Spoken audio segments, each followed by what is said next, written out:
me.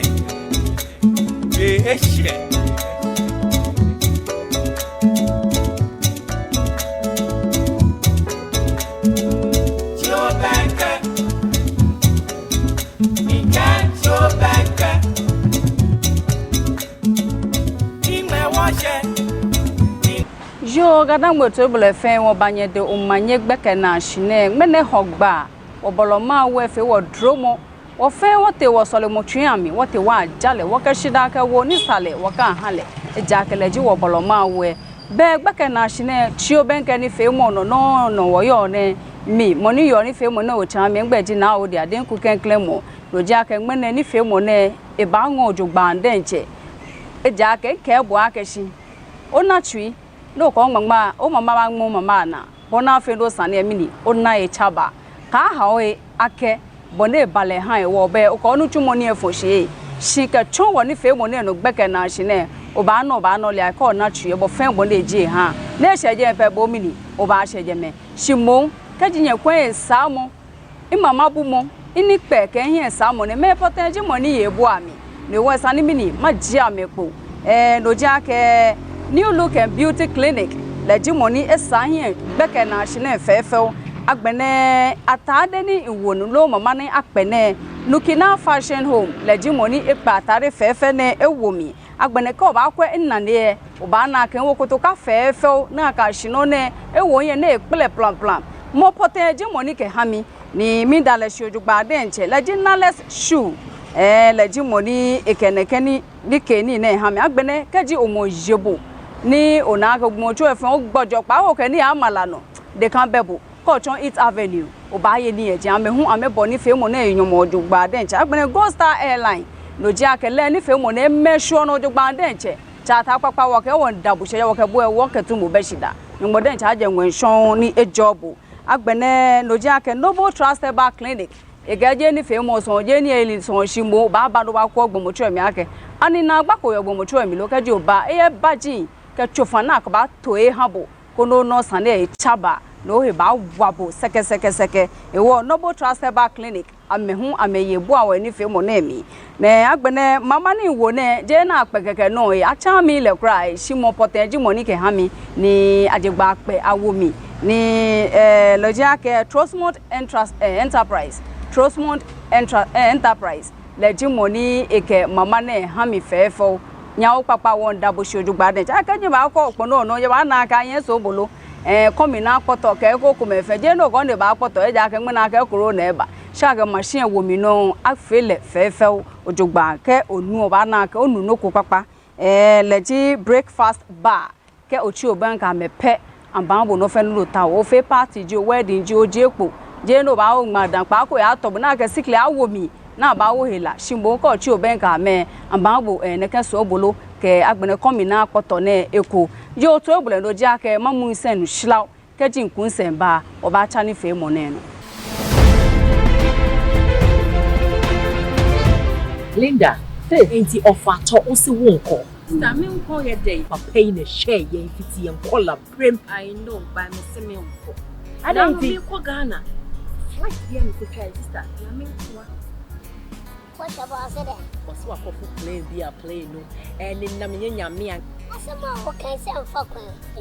you will play no will play if it's a play now ko fu you na afena pilot fu say for afena hu sheki na say am yire e wo ye a me ko to me body na me fa ko ye asu dwem boko na de me ko du ye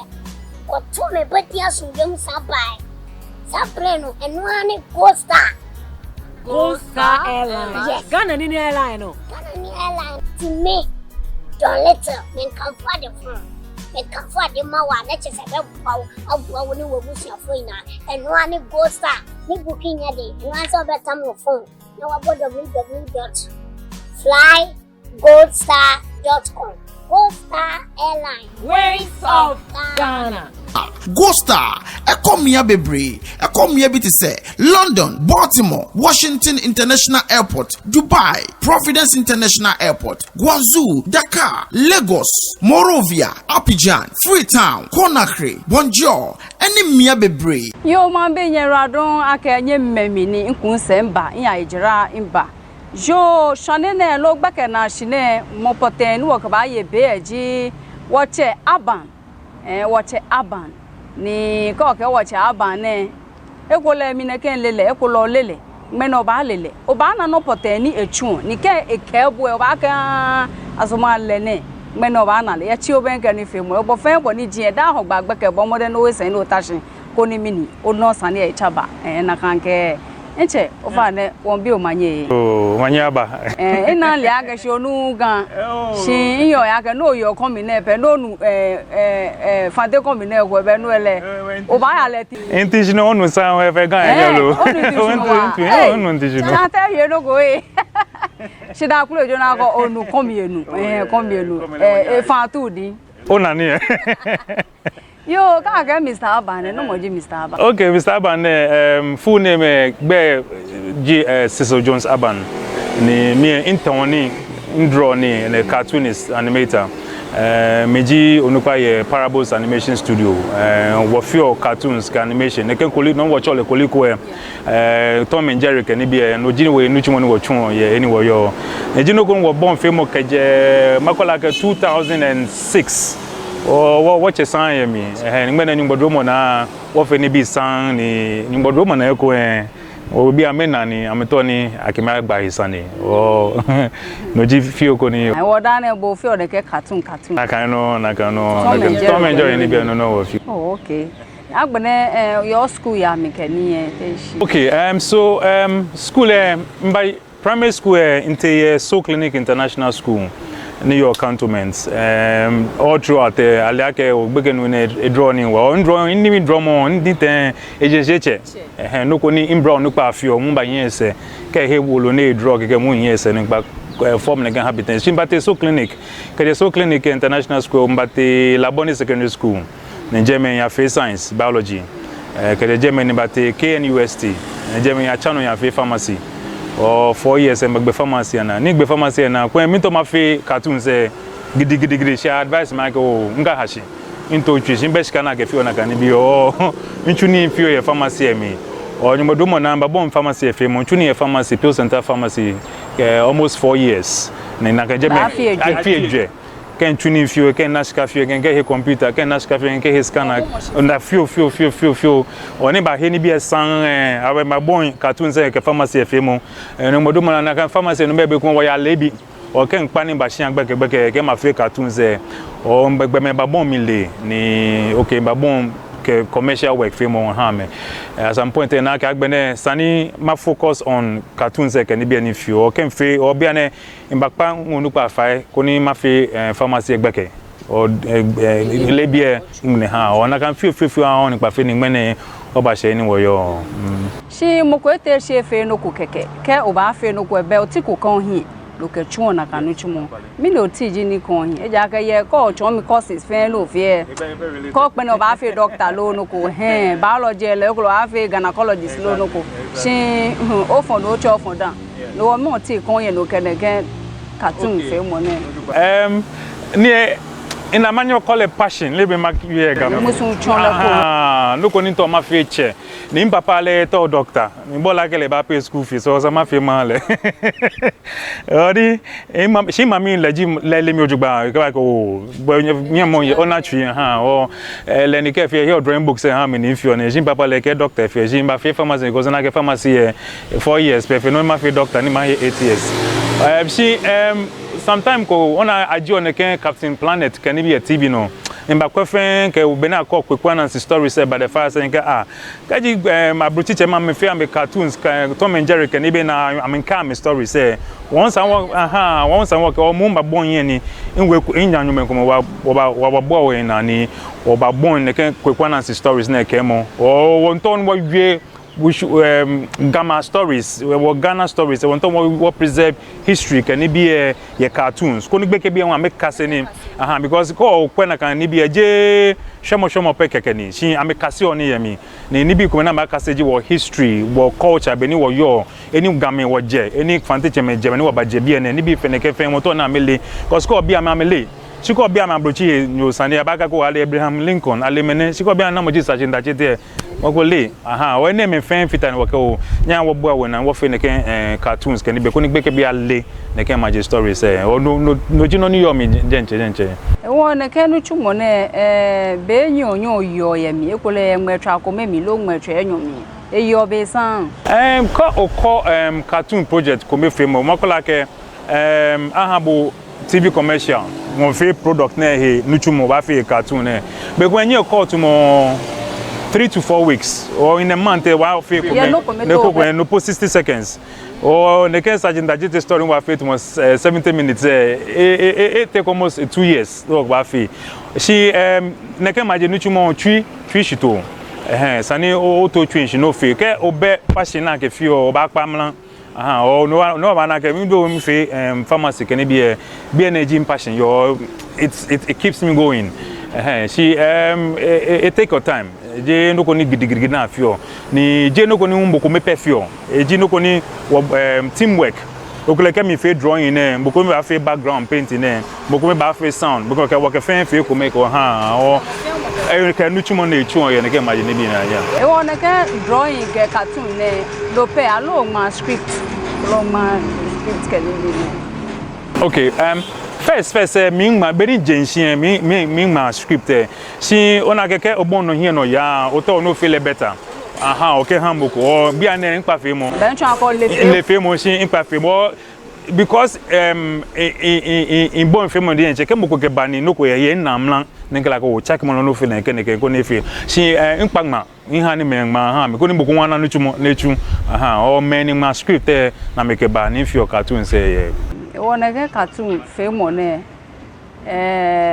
lo jino ni ochu okra ni oke no dan ma oke ko bi lo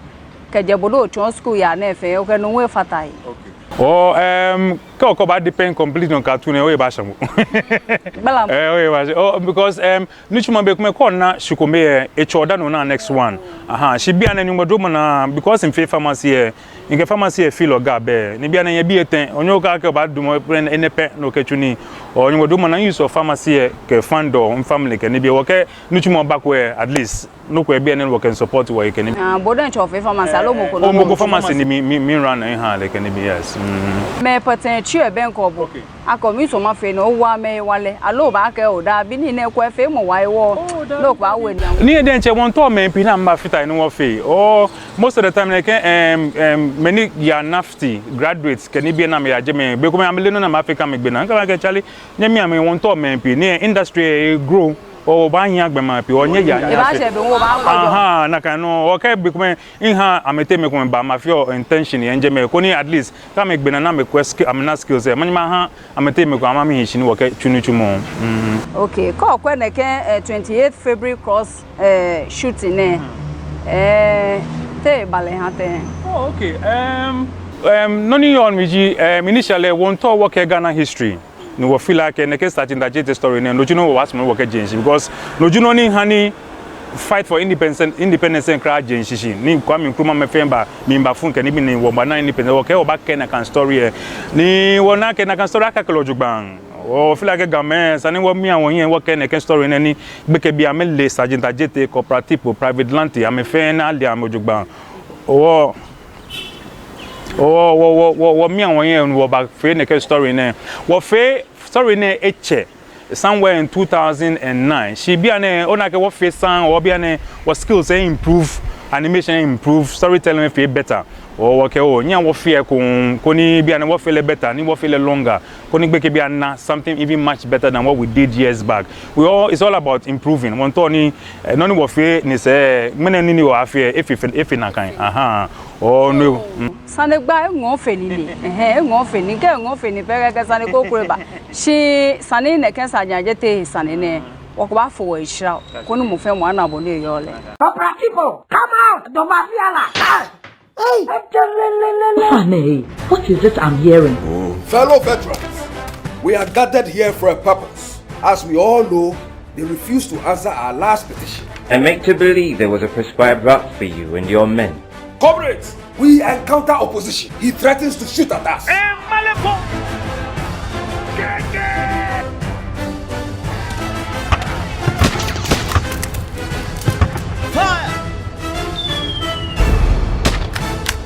Oh, Sergeant, me don't care. I will fight by the side of my comrades to get my life back. I am Sergeant Ajeti. I am a soldier. I will live as one and die as one.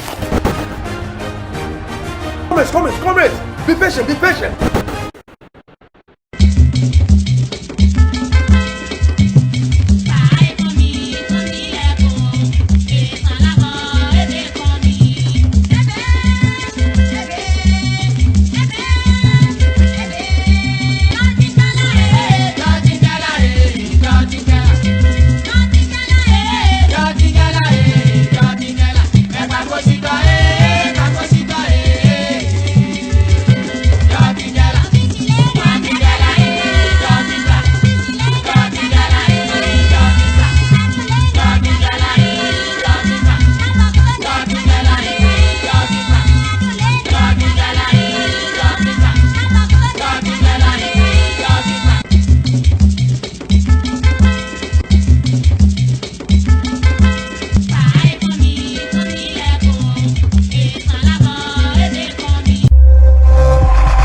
Noble Trust Herbal Clinic.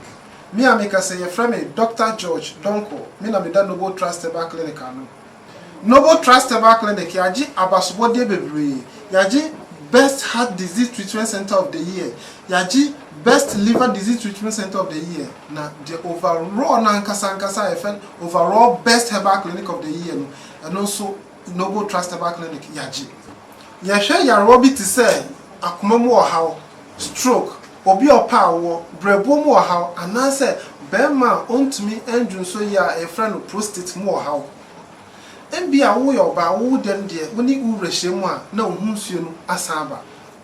ana wuti pai wo na wo haw no wuti de pai wo no enfri wuti no na mum efri ni pedua na kwa afoforo sembia wakoma anase obrebo anase fever bimpo na achew Oba Noble Trust Herbal Clinic, yedi modern infidie and modern technology, and na yedi hwehwe ni pedua no mu. De yebe hu no ni yedi bibidura nam yedi ahwew na bibia aye kama ama. Yani aye lab. Yetwa ECG and yetwa scan e wo yaso ye. Depend on the condition of the baba ene yebe ade ama. Hwehwe ya chiru kwan e wo Banana Inn, Abolo Junction. Yebe dansoman anase Mamprobi. Frey was 0244 401929 and also says 0267 117 666. Noble Trust Herbal Clinic. Experience the true cure. Yo trouble be nyera don ke wo me wo ko se wo ba eko. Yo nche aban. Osane gba ewo mi walepo ne ha na mi sha ke mo ne po mi den chen ke bo ekpe. Nke bo ekpe nyumo den cha jo ni na nchumo no aham. Jo efi akeneke ni temu ke ni bi ne ani ona na gba eko me ye mi. Ona ke ni bi no kokome ko fe pe be kuma frustrations ye mi. Manima kala ke be kuma ke oto ochunichumo je mo fe mo no no fi oshishin. O ke kule ona idea kono o ya ho idea wa sell idea ha e kule company ko amenu shisho jugban o kule amesmo na ma pe beni sani amepe ke hanu chimo bon o to no ko fie wo o ba mi o here no ke fi those are some of the problems that we have. Apart from that gbomo ke ni chimo no bola ke sani hemi ha ko o hambo ko nu chimo ne ba twen be ko ne kan animation e o fi drawings pi o ko o hambo ko ba ni e ba fi ne ke drawings sani no ne ba ekole wa fit mo 10 drawings and if look the same she be go je mo fe mo hwe na kan skill say o ke ba ni if 1 2 be na she 5 drawing e chake ba she 7 ne chake kra o ba cho sane ambo be sa no ba tachi no fe ko fe 1 e to mo go den che no train more jugban no which another time spent so no train lebina feel like kondanu halen can you also some of the problems that we have in this kaje knows no say bola ke shikasa ne to mo beni wa chuni aswana ba obonyomo ne ke okole abaka ko cartoons e begbe ke bia ni ko fe wan amela ke ko chele pe ba amela ke ejinu chimo ko gbe music na so no face sound coffee sound kana ni bi pi shi amedwane o coffee drawing ko mebebe no ni jino ha me nu sisi shi by and by egbe me nu sisi o ni bi mfe better ha wo o wa sheje yo agbene ko ne ka wo kusumi ne fi akashia ni ofo yi akashi o wo kusumi ni bi ne ba nyo ke tenle to mo ne ka ni gbeke bi e won be ko no twan amen hinya wa noji one of the main things in was small of him story fan of your atale number wo wahani cartoons and jam Yoruba language alo any other language local language the children have to learn about language tujin fan your cartoons e me fan ejinoko ni utumo Ghana tujin atale na me wo wiemo na me yo fan wo fi sure ka fan wo me ko na me our culture the way we lived our language la project ni wo fi sure ka Ghanaian la dan wo cartoons e me at least ko no fe na feel culturally relevant to the children. She nega nuchumo na ni ofo ya akokwa owolohin wa dom owolohin yeah ejinoko ni implants man come afi she be an focus eji mi to ma fe nuchumo fe matan she apart from that kwekwa na stories na kenin fi ona nke ko me wolomi ko ni gbeke me wanya kan ni ka wo gbe ne ken Sergeant Ajete story ne na ogba wolomi ko na ma majiga WhatsApp exactly to be no ka na stories ya school say ma fi ona kan opana wa fele yo wona gbe we mo kula mene okula ni bia mi he no je ke gbeno ni choni mene o ba hye ne ken okwa school abonote she fe nuchumo ekono mo fe mo e no ni kan twi no okokwa be ni ba chakele ni ko mo mi won ba na ka hi shika mo ko ke o da bi isumo no fele ne ken e ke afe do kokko ka agbo ashibo pe ke fe na agba shi o shako we e wo masuma ke o blind lo blanta e o wa menga okay ono ni maka eji ake si habe nuchumo no kokko me ko ba fe mo eto omo je otashino keke wono nashika okenchunuchumo one advice ma haji especially to parents ona gani njenje papa kenya fe doctor mama ken fe neken parents nye kwa anya bie nye kwa no na mesumo fe mo nye direct amena me fe ke moko sumo ni pe moko sumo ni dromo ne guide amena me fe she me advice mun gba fita je ka fe no kokomepe to mo be ni afi pharmacy at least ke no ni fi eja manima depend on ne or apart from no fear to mo profession afita he e ba wa bo wa mi la ka bo because no jino ko say mi ojogba o kenyen fe nye twi na ne bia nye ke profession kwa ya school no le be na fe ne ken o ken no ko ya ba bia ne at least no ko no pa afita he no ji main advice mas mama me gbe mo ojogba ajenche yo ti akashi me no ko ojogba ni na akashi gbe ka na se ko no ba se sia je na o ko ni no won we It's Avenue. Hey. Nike ni ne ahabu kopie. Bodo ba fele ju. Nkwe jeme. Ene be ma se sian anyway. First Trustmont Enterprise. E hon mama ke wudi ne. La we ke wo kan abu. Ni opele fefe. Ko wo na ke Trustmont. Ko se mokola. Mole ba na le jeme shapu e jeme. Ko chu ben kele no fe no ta wo ba na e. Yo ameka wo keni yo be ma mi sane gba enwo gbeke na shine wonda ni mo sha ka ni bie e ba ngwo gbe ke ba shine e sane me pote ni chu ne ke ni chu mo ne ma ji ameko ma chu ka me telephone yi boy money san here fe fo gbeke na shine New Looks and Beauty Clinic ameye la pogas e telephone yi boy 02422 76348 02422 76348 agbene ntade ni akpele fefe one nukina fashion home eye tashin tabibiano ye Goshen Madake ko sheje no ba na leje me e petele paapa e telephone ibo eji 054320 4263 054320 4263 agbene nales shoe leji mo ni ehami kutoka fefo ni gbeke na shine na ni ekpelo gbeke na shine telephone ibo eji 0244 531884 oba na leye kofiana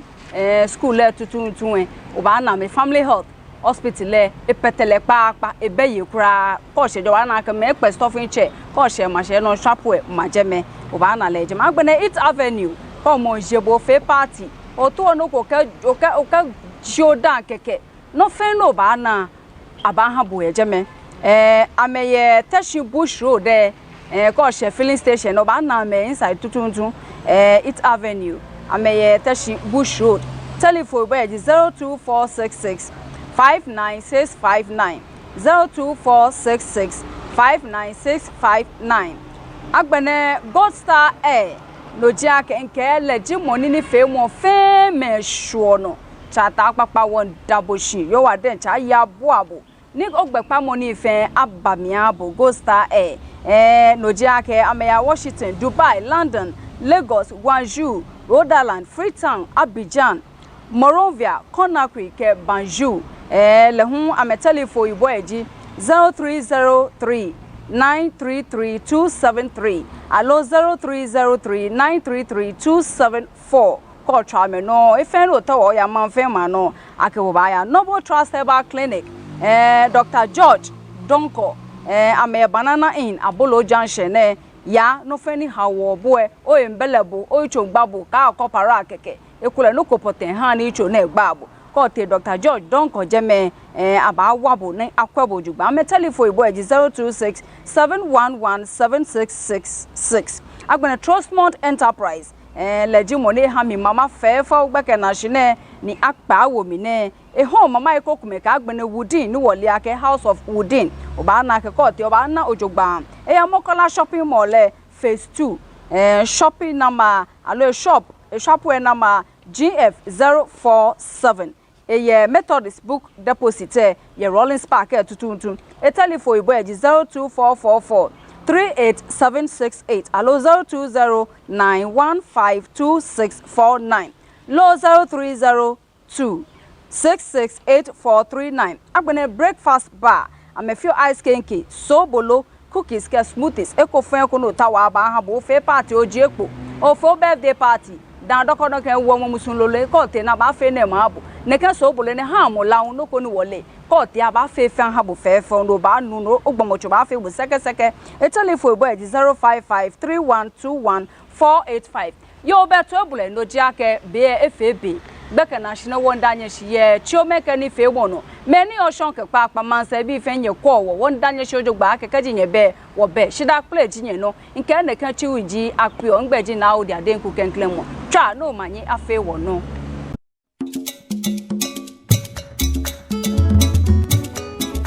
ago chemeke nyeme be ehye